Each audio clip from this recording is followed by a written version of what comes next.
तो शेर को सवा शेर मिल गया है। जी हाँ, और एक और कहावत यहाँ पर चरितार्थ होती है, खिसियानी बिल्ली खंबा नोचे।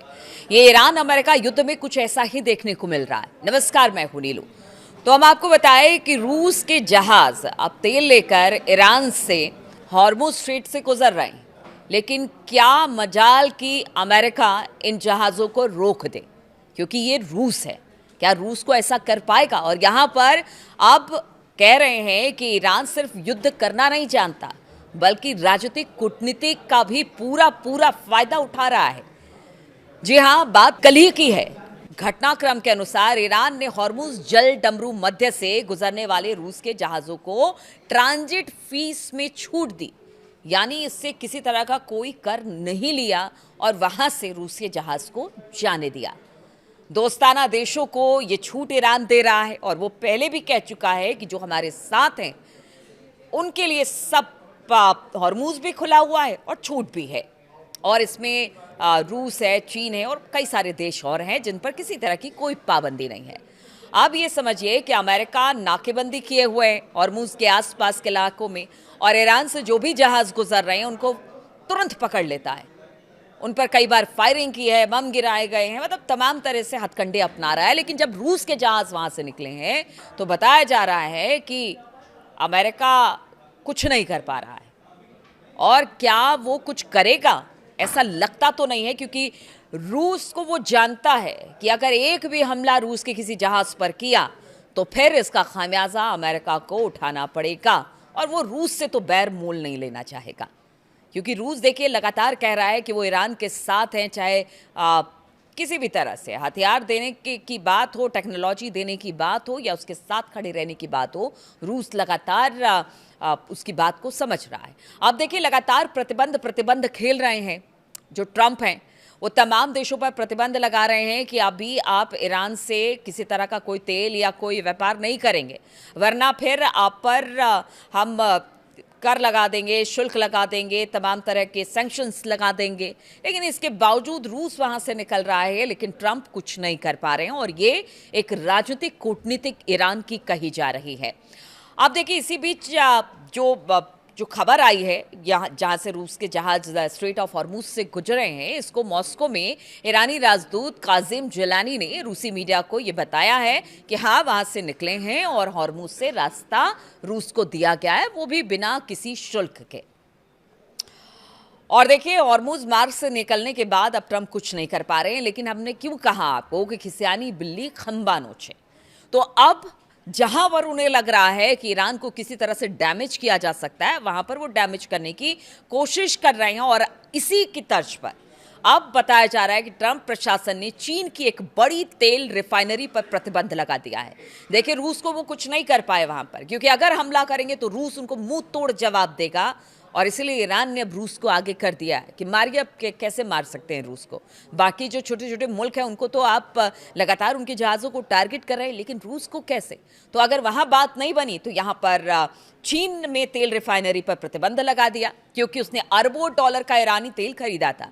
ये कदम व्हाइट हाउस के उस व्यापक अभियान का हिस्सा है जिसका कि मकसद ईरान के आय के मुख्य स्रोत यानी कि उसके तेल निर्यात को पूरी तरह से बंद करना। और ट्रंप ये बार बार कह चुके हैं कि उसके जो आर्थिक स्थिति है उसको तोड़ना है। और यही बात ईरान कह रहा है कि आज से नहीं, बहुत सालों से जिस तरह से प्रतिबंध लगाया गया है उसको हटाइए ना, तब तो आप बातचीत करेंगे। आप हमला कर देते हैं बातचीत के बीच में, बात हमारी मानते नहीं है, तो फिर बातचीत आपसे क्यों की जाए।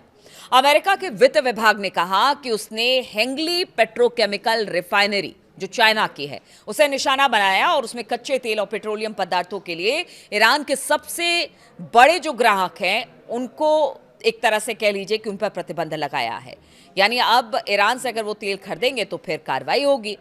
40 शिपिंग फर्मों और जहाज़ों पर प्रतिबंध लगाया गया है और इसके साथ ही विभाग ने लगभग 40 शिपिंग कंपनी और जहाज़ों पर भी प्रतिबंध लगाया है जो ईरान के शैडो फ्लीट के रूप में काम करते हैं। यानी शैडो फ्लीट का मतलब होता है कि बेड़े को जिस पर किसी तरह से किसी देश का कोई झंडा नहीं होता है, ये शैडो फ्लीट प्रतिबंधों से बचकर निकलते हैं और लगातार उस रूट पर चलते हैं। और ये प्रतिबंध ऐसे समय पर लगाया गया है जब कुछ हफ्तों में राष्ट्रपति डोनाल्ड ट्रंप अपने चीनी समकक्ष शी जिनपिंग के साथ चीन में मिलने वाले। और तब उन्होंने वहाँ की तेल कंपनी को बैन किया है और कहा है कि क्योंकि आप ईरान से तेल खरीदते हैं इसीलिए आप पर यह कार्रवाई हुई है। अमेरिका के हिंगली पेट्रोकेमिकल की डेलियान बंदरगाह शहर में स्थित जिस रिफाइनरी को निशाना बनाया है उसके कच्चे तेलों को प्रोसेस करने की क्षमता लगभग आप कह सकते हैं कि बहुत ज्यादा है। ये क्षमता इसे चीन के सबसे बड़े स्वतंत्र रिफाइनरियों में से एक बनाती है। अमेरिकी वित्त विभाग ने कहा कि हेंगली को साल 2023 से ईरानी कच्चे तेल की खेप मिल रही है। बेसेंट ने इस महीने की शुरुआत में ही चीन, हांगकांग, यूएई और ओमान के वित्तीय संस्थानों को पत्र भी भेजा था और इसमें कहा गया था कि ईरान के साथ व्यापार करने पर द्वितीयक प्रतिबंध यानी कि कई सारे प्रतिबंध लगाए जाएंगे। इस बात की धमकी पहले ही दे दी गई थी। बेसेंट ने 15 अप्रैल को बताया कि प्रशासन ने देशों से कहा था कि अगर आप ईरानी तेल खरीद रहे हैं और अगर ईरानी पैसा आपके बैंकों में जमा हो रहा है तो फिर हम अब सेकेंडरी प्रतिबंध लगाने को तैयार हैं, जो बहुत ही सख्त कदम होगा। ईरानी तेल का चीन सबसे बड़ा खरीदार है। आंकड़ों से पता चलता है कि इस ईरान के निर्यात किए गए तेल का अधिकांश हिस्सा चीन ने खरीदा है। एनालिटिक्स फर्क केपलर के 2025 के आंकड़ों से पता चलता है कि चीन ने ईरान के निर्यात किए गए तेल का 80% यानी 80% से ज्यादा हिस्सा खरीदा। प्रतिबंधों के जानकारों का मानना है कि स्वतंत्र रिफाइनरियां अमेरिकी प्रतिबंधों के असर से कुछ हद तक सुरक्षित रहती हैं क्योंकि अमेरिकी वित्तीय प्रणाली से उनका जो जुड़ाव है बहुत कम होता है। जानकार कहते हैं कि इन खरीद बिक्री में मदद करने वाले चीन के बैंक को प्रतिबंध लगाना ईरानी तेल की खरीद पर ये ज़रूरी था क्योंकि फाइनेंशियली ईरान को कमज़ोर करना है। तो आप देखिए कि एक तरफ बातचीत, दूसरी तरफ प्रतिबंध, क्योंकि ईरान से खरीद हो रही है, चीन की सबसे बड़ा वो खरीदार तेल का है ईरान का, और तीसरी तरफ अब ये भी खबर आ रही है कि एक बार फिर से ईरान पर हमले की तैयारी अमेरिका कर रहा है। जी हाँ, जो गतिविधियां ईरान के आसपास खाड़ी क्षेत्रों में देखने को मिल रही है उससे तो यही लग रहा है जो एयरक्राफ्ट करियर हैं अमेरिका के इस वक्त कई सारे वो फारस की खाड़ी और ईरान के आसपास देखे गए हैं, जिसमें से 4 से 5 आज से पहले कभी भी एयरक्राफ्ट करियर इतनी भारी तादाद में स्ट्रेट ऑफ हॉर्मुज या ईरान या फारस की खाड़ी के पास नहीं थे।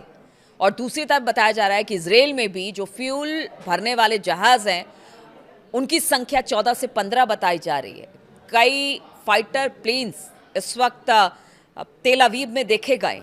तो इसे क्या माना जाए, यानी एक बार फिर से बड़ी तैयारी ईरान पर हमले को लेकर ट्रंप कर रहे हैं और यह हमला दो तरफा कर रहे हैं।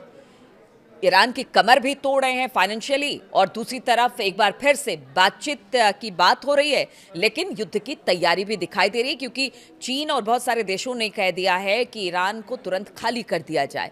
इसलिए कहा जा रहा है कि क्या कभी भी ईरान पर बड़ा हमला हो सकता है। ये सब तैयारियों को देखकर तो ट्रंप ऐसे ही है, वो क्या करते हैं क्या नहीं करते हैं। इसलिए ईरान ने भी कह दिया है कि इस बार तो आप सोचिए कि ऐसे ऐसे मिसाइल दागे जाएंगे जिसकी रेंज के भीतर 4000 किलोमीटर है, ऐसे उनकी रेंज होगी और फिर क्या क्या तबाह होगा इसकी जिम्मेदारी हम नहीं लेते हैं। यानी ईरान पर चौतरफा दबाव बनाने की कोशिश, लेकिन ईरान भी अपनी कूटनीति में हमेशा आगे रहा है, चाहे वो रणनीति हो, कूटनीति हो, या कह लीजिए कि आपकी हमले करने की नीति हो। हर तरह से अमेरिका को चुनौती दे रहा है। इसलिए अमेरिका के हाथ पांव फूले हुए हैं और अब अमेरिका चाहता है कि किसी भी तरह से ईरान को हराया जाए। और ईरान की शर्तें मान लेते हैं तो हम पहले ही कह रहे थे कि वो तो हारी होगी, और अगर नहीं मानते हैं तो फिर आपको ईरान को हराना पड़ेगा। तो इसी तरह से कोशिश कर रहे हैं कि किसी तरह से ईरान को रोका जाए। लेकिन ईरान तो आप कह लीजिए कि वाकई में उसने बता दिया है कि अगर आपकी स्ट्रेटेजी पक्की हो, आपकी रणनीति सही हो, आपकी नीयत सही हो, तो फिर आप किसी को भी झुका सकते हैं।